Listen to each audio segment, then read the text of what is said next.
África pra nós é tão rara, mas está nos quatro cantos do mundo. Conhecimento e ancestralidade são pérolas negras a nos ensinar.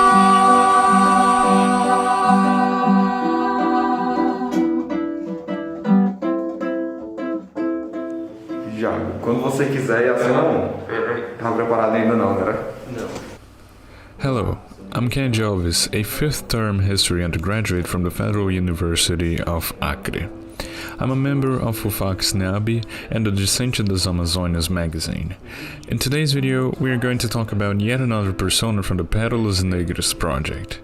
Pérolas Negras is a project by the Center of Afro-Brazilian and Indigenous Studies, which has the goal of telling the story of black personalities which have been erased throughout the years.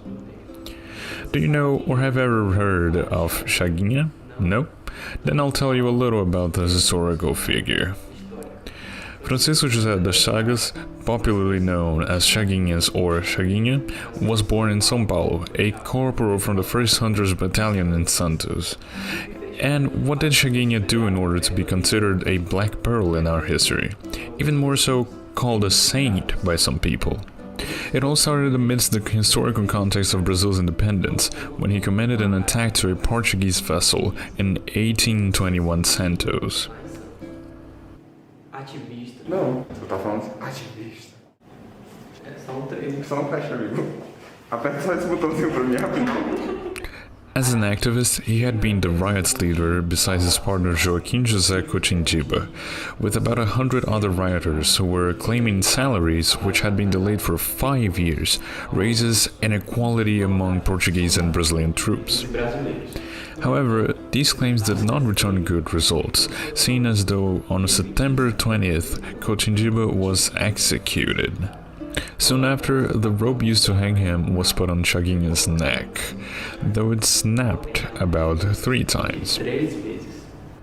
The people who had been watching it all shouted Liberdade, which gave name to the current district of Liberdade in São Paulo.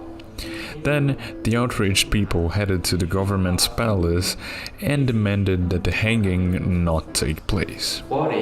Claim wasn't heard, however, as Chaguinha wasn't forgiven and got clobbered to death. Chaguinha's martyrdom moved the population, who began to praise him as a saint. His body was taken to the Capela dos Aflitos, located at the Cemitério dos Aflitos, at which the black, indigenous, and hanged were buried.